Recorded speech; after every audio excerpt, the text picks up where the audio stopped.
Mungkin gereja Tuhan belum berdosa, tapi mereka sudah meninggalkan Allah. Dosa itu hanya manifestasinya. Semua bermula daripada hati yang mulai menjauhi. Orang-orang yang sudah meninggalkan Tuhan. Lot ini, dari sini sudah kita lihat bagaimana moralitasnya sudah luntur.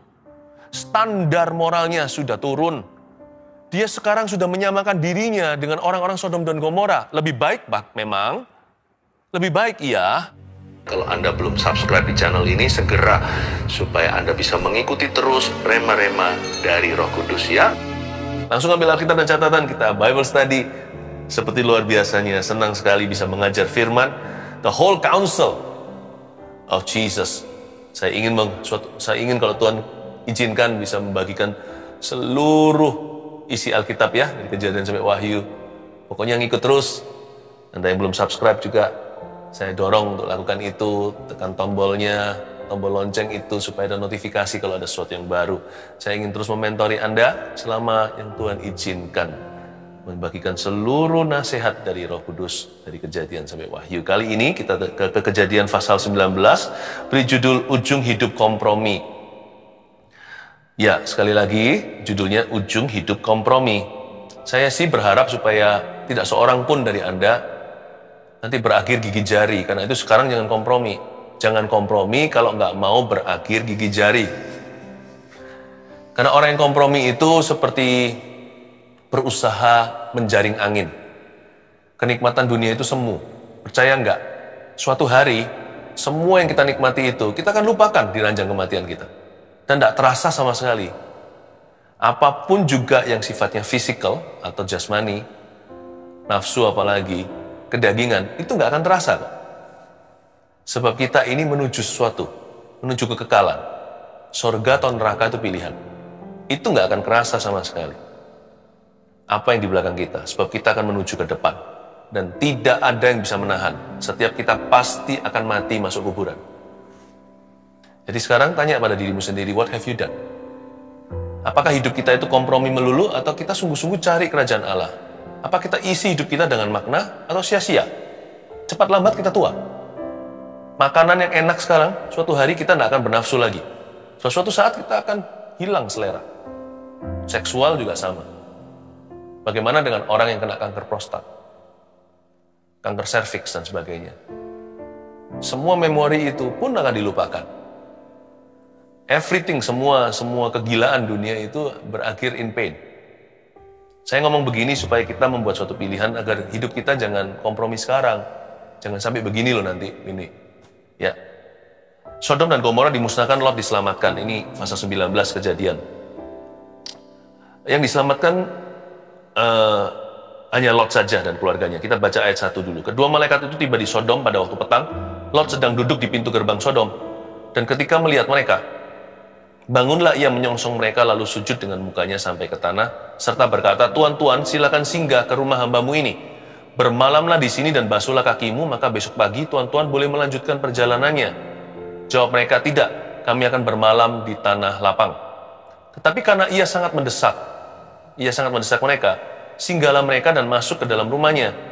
Kemudian ia menyediakan hidangan bagi mereka, ia membakar roti yang tidak beragi lalu mereka makan. Tapi sebelum mereka tidur, orang-orang lelaki dari kota Sodom itu, dari yang muda sampai yang tua, bahkan seluruh kota tidak ada yang terkecuali, datang mengepung rumah itu. Berhenti dulu sampai situ, saya jelaskan lagi ayat 1. Ini di sini cerita tentang Sodom dan Gomora akan dimusnahkan dan Lot diselamatkan. Sebenarnya diselamatkan 4 orang. Lot istrinya dan dua putrinya. Menantunya tertawa, tidak percaya.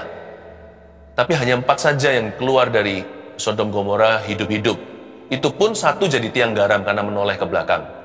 Jadi 4 kurang 1 tinggal 3, Lot dan 2 putrinya. 2 putrinya pun bukan orang benar, buktinya mereka tidur sama papanya. Papanya nggak tahu, ngeri sekali ya, bahkan tidak terdengar dosa seperti ini di kalangan orang-orang tidak percaya. Jadi sebenarnya yang diselamatkan berapa orang ya? 4 kurangi 1, tinggal 3, Lot dan 2 putrinya. 2 itu pun nggak beres, nggak benar, kurangi 2. Jadi sebenarnya cuma Lot saja. Hanya Lot 1 orang yang benar di seluruh Sodom Gomora. Ya ampun, kok bisa ya? Hampir-hampir nggak ada orang benar sama sekali, orang benar punah. Lot itu pun setengah-setengah. Nanti saya akan tunjukkan bahwa Lot itu tidak sungguh-sungguh. Dia itu selamat karena pamannya. Tapi ya Lot sih paling benar dibanding dengan orang Sodom dan Gomora. Bahkan di dalam keluarganya sendiri, bandingkan putri-putrinya sama istrinya, Lot termasuk orang yang paling benar di hadapan Tuhan. Jadi waktu itu kejadiannya begini, ayat 1. Kedua malaikat itu tiba di Sodom pada waktu petang. Lot sih nggak tahu kalau mereka itu malaikat, karena ini adalah penampakan malaikat dalam wujud manusia. Lot sedang duduk di pintu gerbang Sodom. Perhatikan di mana dia duduk. Dia duduk di pintu gerbang Sodom. Itu kata-kata bagi kita orang-orang Asia atau di zaman modern ini, duduk di pintu gerbang no big deal gitu. Itu kan cuma duduk-duduk saja. Bukan, ini sebenarnya arti kiasannya adalah orang ini orang berpengaruh. Lot setelah puluhan tahun di Sodom, dia menjadi salah satu pemimpin kota. Semacam wali kota atau penasihat daripada wali kota. Lot sedang duduk di pintu gerbang Sodom, berarti dia dituakan di kota itu. Dengan kata lain, dia punya kedudukan di situ. Persis seperti orang-orang dunia hari ini. Kita semua di zaman ini mengejar kedudukan, suka jadi tamu kehormatan, atau menjadi kehormatannya apa. Semua orang sama saling kejar-mengejar untuk mendapatkan pengakuan. Tapi apa gunanya? Contohnya Lot, dia dapat kedudukan duniawi, tapi dia tidak mengejar sukses yang dari Tuhan. Dia tidak mengejar godly success. Seperti yang dikatakan Tuhan Yesus, apa gunanya seseorang memperoleh seluruh dunia tapi kehilangan nyawanya? Buat apa sih? Buat apa kedudukan dunia jikalau hidup kita tidak berdampak apa-apa? Buat apa cari pengakuan dan kehormatan bagi diri sendiri kalau orang lain bahkan tidak diselamatkan melalui kita? Buat apa kita ini sukses sekali, lalu waktu kita mati, semua orang yang ada di dalam hidup kita itu masuk neraka dan kita tidak berbuat sesuatu, hanya kita yang masuk sorga. Buat apa sih? Lot itu satu-satunya orang benar di Sodom dan Gomora. Bahkan dia nggak bisa selamatkan keluarganya dari kebejatan. Kelihatannya Lot ini tidak melakukan tugasnya dengan baik sebagai saksi Tuhan dan kemenakan Abraham. Padahal dia ini keponakan orang benar loh, bapak iman. Paling tidak kan kecipratan. Tapi dia diam saja tidak berbuat sesuatu. Dia mengejar sukses duniawi. Dapat sih, dia itu pendatang loh. Tetapi orang asing di negeri orang lain, dia bisa mendapat kedudukan wali kota atau penasihat wali kota, duduk di pintu gerbang, dituakan, berarti dia yang turut membuat keputusan dan turut membuat undang-undang di kota itu. Tapi lihat, hidupnya itu nol besar. Besar sih, dia besar di mata orang dunia, tapi nol besar. Karena hidupnya tidak berdampak apa-apa bagi orang lain. Orang lain yang binasa ya binasa, keluarganya sendiri pun tidak bisa dia selamatkan. Lalu bukan hanya itu saja, dia sendiri pun pas-pasan. Dia itu nyerempet, betul-betul sungguh-sungguh hanya barely survive. Dia hanyalah selamat itu, anggaplah untung-untungan. Dia itu nyaris ikut terbakar di Sodom Gomora. Dia nyaris binasa. Kalau saya lihat Lot ini adalah satu contoh hidup yang berakhir gigit jari. Padahal orang ini gede sekali, duduk di pintu gerbang. Abram aja enggak. Abram aja tidak mendapat kedudukan setinggi itu di Kanaan. Coba bayangkan. Coba ingat ini ya, ujung hidup kompromi itu apa? Dimulai dengan satu pepatah firman. Apa gunanya seseorang memperoleh seluruh dunia, tapi kehilangan apa yang lebih penting? Keselamatan contohnya. Untuk kehilangan nyawanya.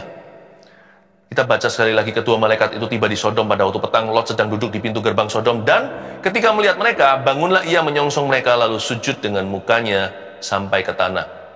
Ini bukan menyembah ya, ini cara courtesy atau sopan santun Timur Tengah. Mereka itu hospitality-nya nomor 1. Ya, kalau mungkin di Eropa hospitality keramahan tidak seberapa, tapi orang Indonesia saya kasih contoh, itu dianggap orang-orang yang paling friendly, salah satunya di dunia. Dia sujud dengan mukanya sampai ke tanah, bukan karena dia tahu mereka malaikat, tapi orang-orang ini kelihatannya orang-orang asing yang berwibawa. Kelihatan seperti orang-orang yang bermoral tinggi. Dan Lot jarang melihat orang begini, makanya dia datang dan sambut mereka dan memberi mereka respect.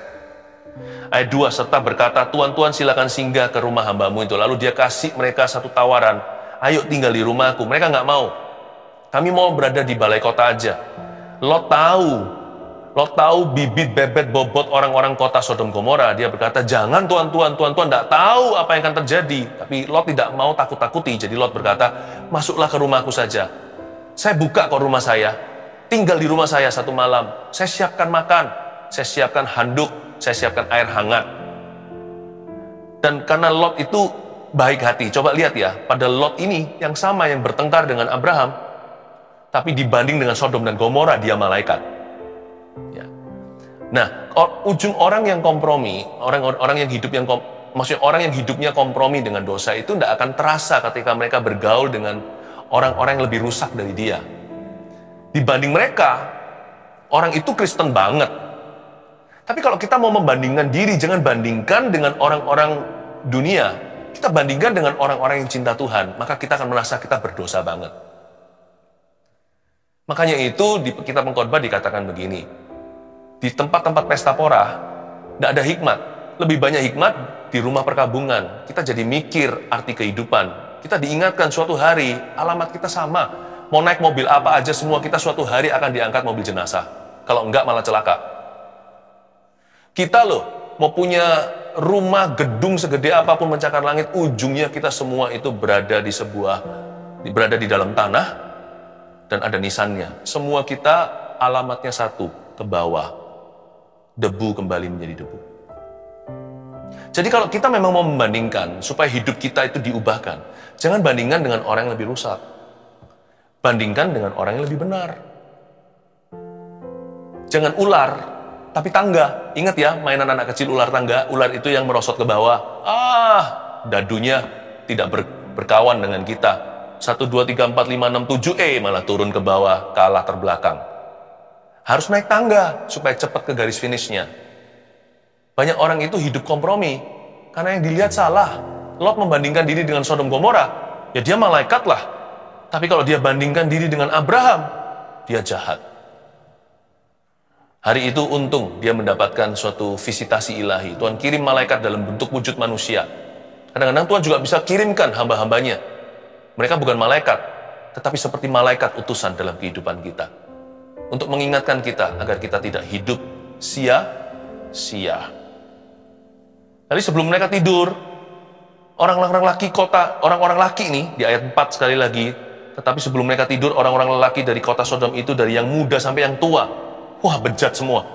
Bahkan seluruh kota itu nggak ada yang terkecuali. Tidak ada orang laki atau pria yang tersisa di rumahnya. Jadi itu ribuan datang. Datang mengepung rumah itu, mengepung rumah Lot. Ayat 5 coba lihat.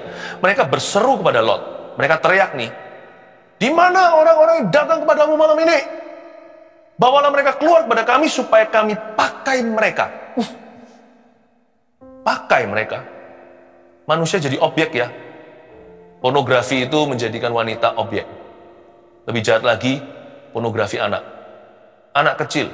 Siapa menyesatkan mereka lebih baik dikasih batu kilangan, dicemplungkan ke dalam kali atau lautan. Tuhan gak pernah sekejam itu. Tuhan setegas itu waktu bicara tentang membela anak-anak kecil dan hak mereka. Siapa menyesatkan salah satu dari anak ini, tiada ampun bagi mereka. Tapi ini mereka mau pakai sesama lelaki, ini homoseksual. Dan mereka berkata, keluarkan pria itu, 2 pria itu. Mereka ganteng-ganteng. Ya, mereka malaikat. Mereka itu bermoral. Kelihatan orang moralitas, kelihatan lah ya. Kadang-kadang kalau kita ketemu sama orang, memang nggak bisa sih kita menilai satu buku dari halaman depannya saja, harus dibaca kontennya. Tapi kadang-kadang tampak depan juga bisa menjelaskan sesuatu loh. Ada orang-orang tertentu tuh kelihatan memang mereka bukan religius tapi rohani. Ada orang-orang tertentu juga yang kita tahu mereka tuh orang-orang yang penuh dengan kualitasnya ada. Bahkan nggak tentu orang tua. Ada juga orang-orang muda yang berbobot hidupnya. Orang-orang seperti itu mengundang hormat. Tetapi orang-orang ini malah nggak menghormati mereka. Keluarkan supaya kami bisa memakai mereka. So we can rape them. Supaya kami bisa memperkosa. Bejat benar. Dan itu semua pria loh, termasuk yang tua-tua. Itu mungkin beberapa yang tua-tua datang sama anaknya. Jadi papa anak sama-sama mau memperkosa lelaki lain. Mungkin grandpa, 3 keturunan, papa sama anaknya. Jadi 3 generasi, dari opa sampai cucunya juga ikut ke sana, mau mengepung rumah Lot untuk memakai tamu-tamunya. Ayat 6, lalu keluarlah Lot menemui mereka ke depan pintu, tetapi pintu ditutupnya di belakangnya. Gimana pun juga Lot ini baik ya. Paling tidak dia itu taat pada peraturan hospitality, sebuah peraturan tak tertulis yang sudah ada dalam culture kebudayaan mereka, yaitu kalau ada tamu datang di rumah, tamu itu sudah menjadi tanggung jawab mereka, melebihi mereka menjaga keluarga. Itulah culture atau kebudayaan hospitality Timur Tengah.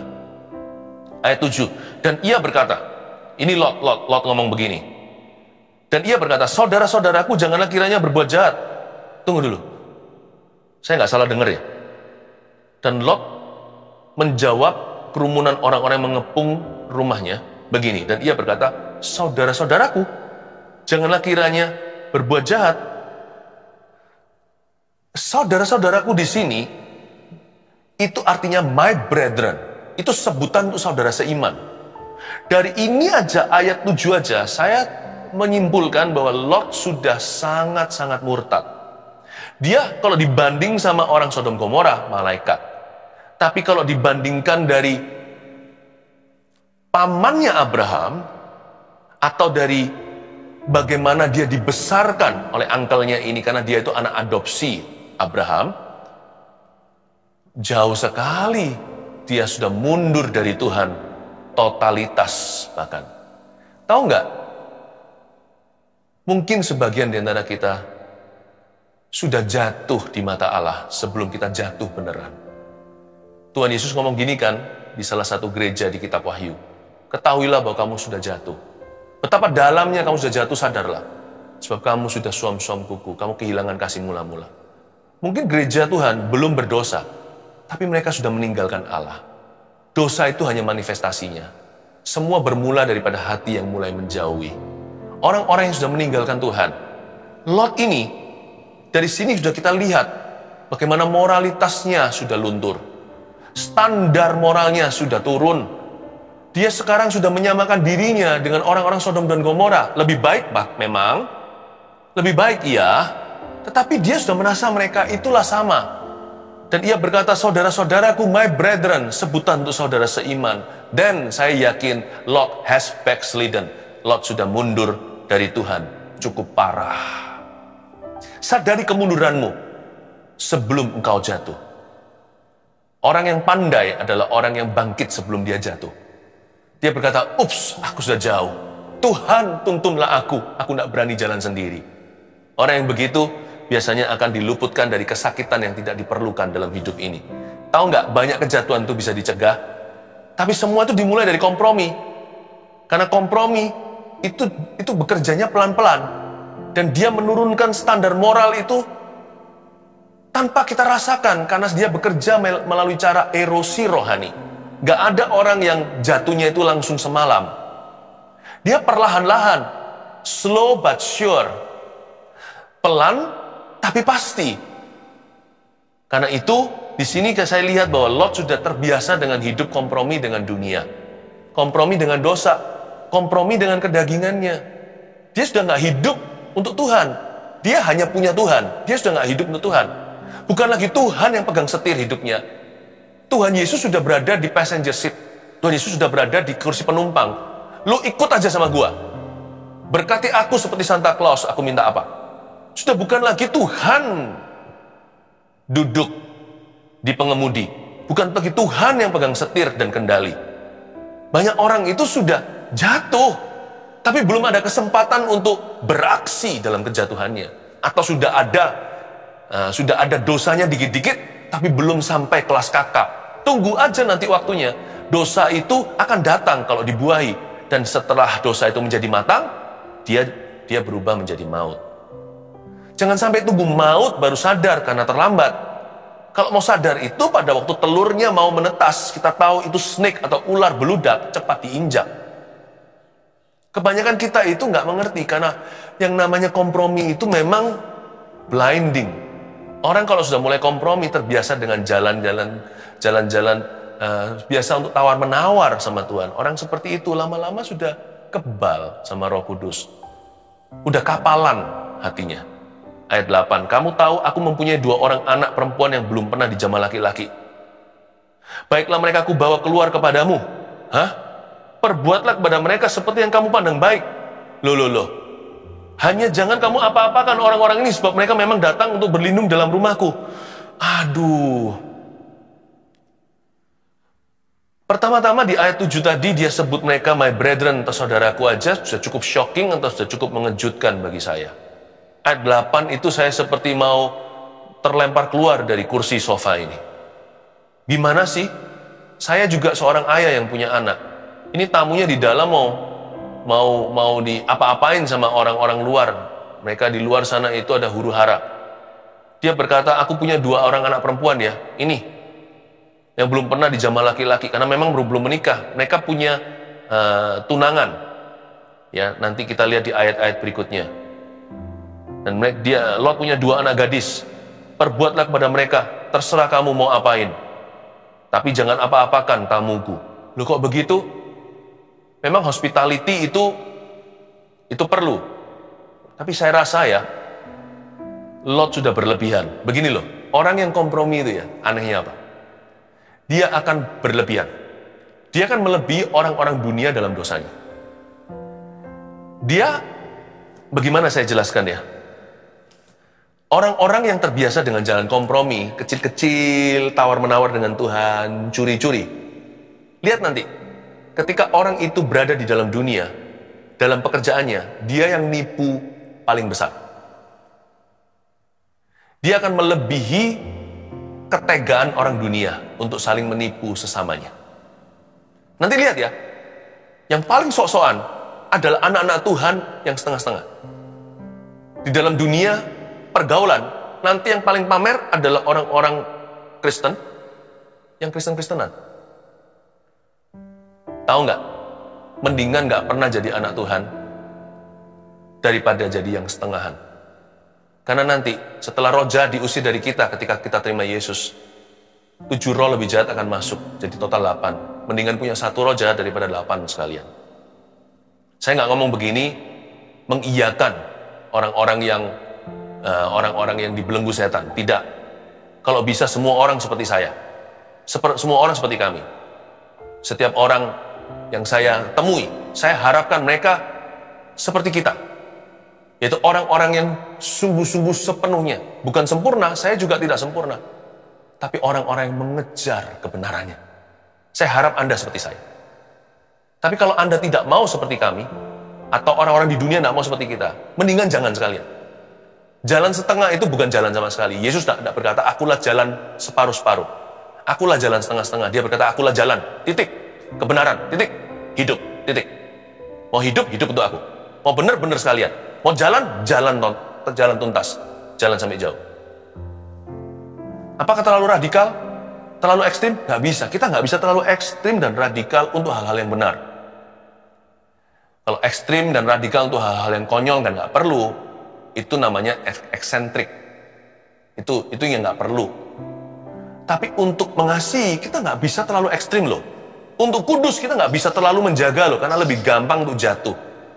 Untuk kompromi dalam kekudusan mata contohnya. Kalau kita nggak jaga, itu bisa keterusan. Keinginan, itu kalau diterusin, itu nggak ada batasnya. Dan juga nggak ada tanggal kadaluarsanya. Seperti kecanduan, seperti narkoba, diteruskan sakau suatu hari akan mati karena overdosis. Jadi sebenarnya kita itu tidak bisa terlalu radikal sama Tuhan. Karena dunia ini radikal melawan iman kita. Karena godaan itu radikal untuk menjatuhkan. Jadi kita nggak bisa keterlaluan, itu nggak bisa. Saya kalau hal-hal yang bukan prinsip, saya moderat aja. Ya. Jadi nggak usah mencari perhatian, caper gitu ya bahasa anak muda. Tapi kalau hal-hal yang sifatnya di dalam kerohanian yang sesungguhnya, oh jagalah dengan segala waspada. Kata segala waspada itu kalau perlu beri nyawa. Kalau perlu kita berani mati untuk itu. Yusuf itu lari. Dia bukan jogging pelan-pelan atau jalan ketika dia digoda sama istri Potifar.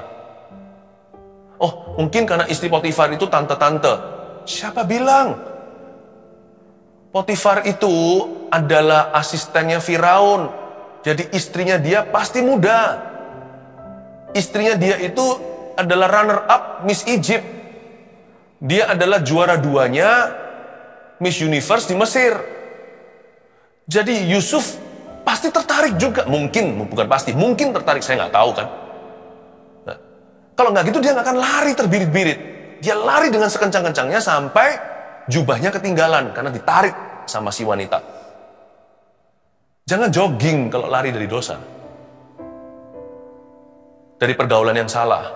Dari sia-sia hidup foya-foya. Jangan jogging, cut off. Cut off at loss kalau perlu. Cut off itu cut off di titik rugi. Supaya jangan sampai kita kehilangan nyawa. Buat apa memperoleh dunia kalau yang lebih penting melayang dari kita? Oh, luar biasa. Pastor Philip apakah nggak terlalu serius, terlalu sungguh-sungguh? Saya orangnya nggak serius, bercanda-bercanda.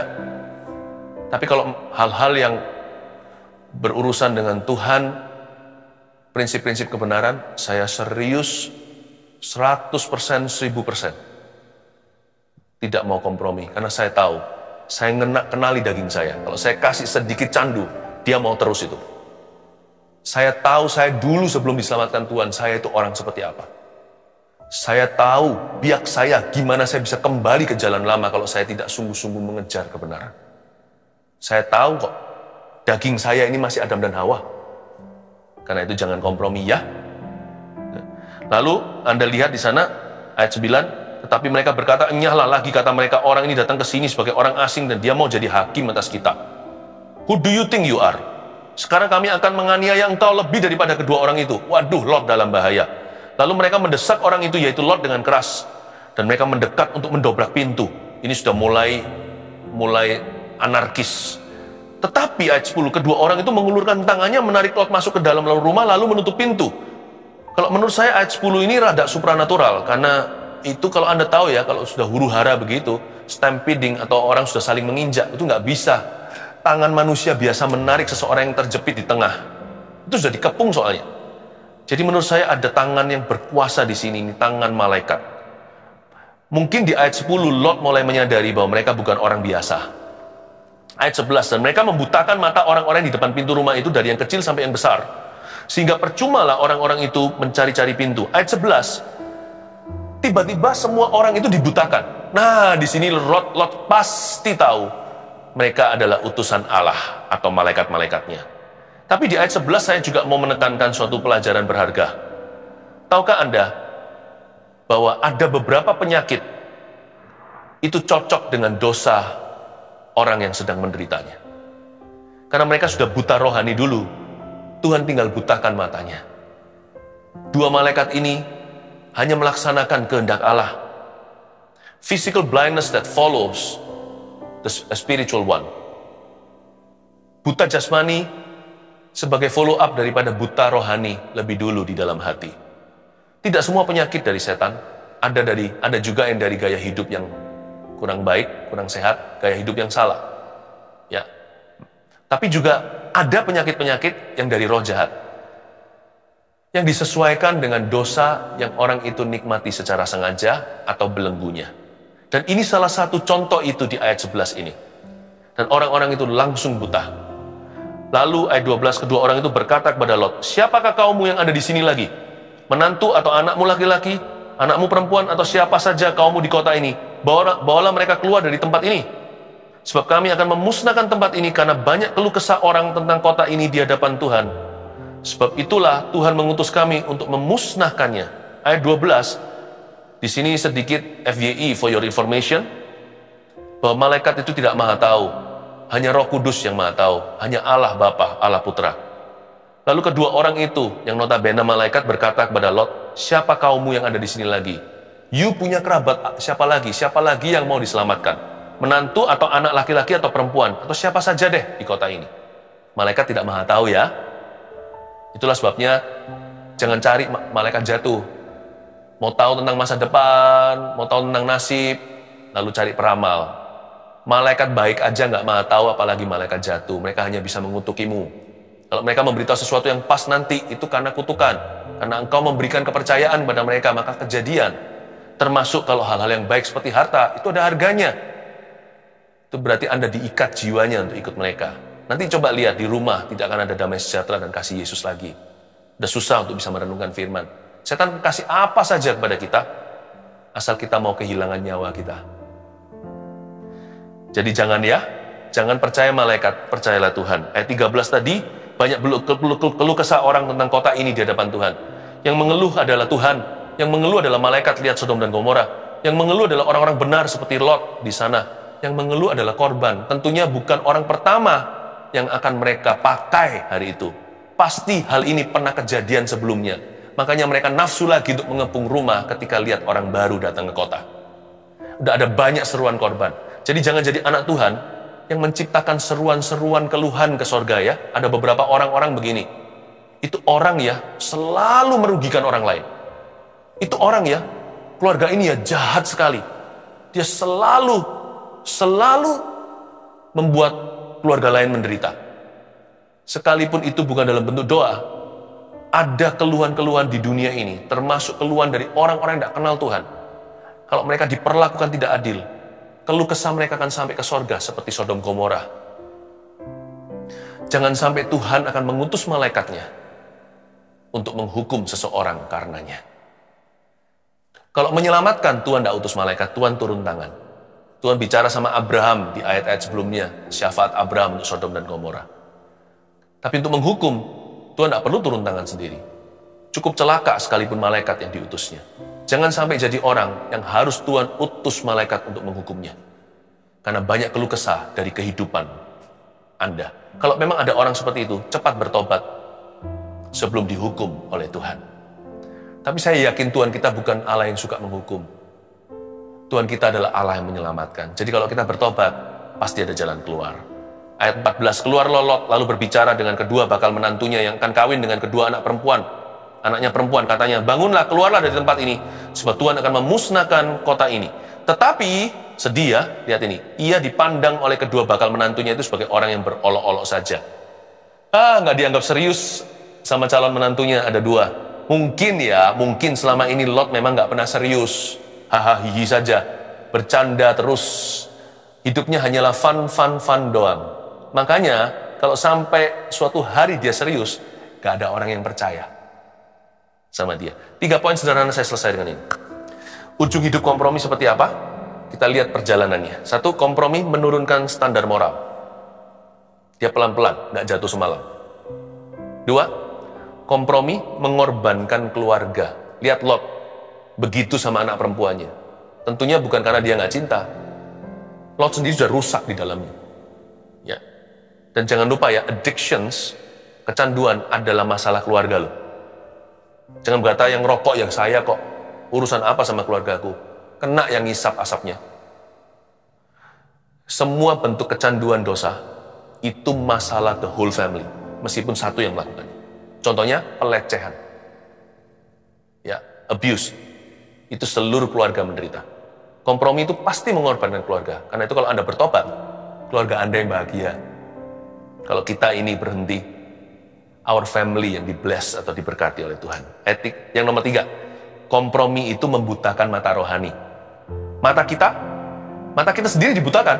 Lalu mata orang lain dibutakan terhadap potensi ilahi kita. Pada saat Lot berubah jadi evangelis, dari orang yang hanya hihihaha. Ketika dia berubah jadi penginjil, beritahu sama 2 calon menantunya, ayo. Hahaha. Ya, om bercanda. Atau mungkin sudah panggil papa. Papa. Papa lagi. You're just kidding, right? Orang lain gak bisa lihat lagi potensi ilahinya.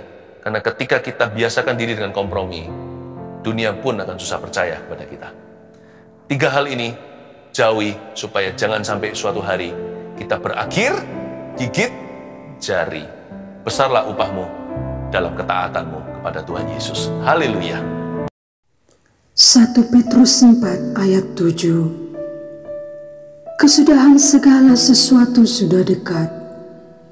Karena itu, kuasailah dirimu dan jadilah tenang, supaya kamu dapat berdoa. Saudara yang terkasih, terima kasih telah mendengarkan firman Tuhan hari ini. Jangan lupa untuk dukung terus channel ini dengan cara subscribe, like, share, dan juga komen, agar saudara kita yang lain juga boleh terberkati. Tuhan Yesus memberkati kita.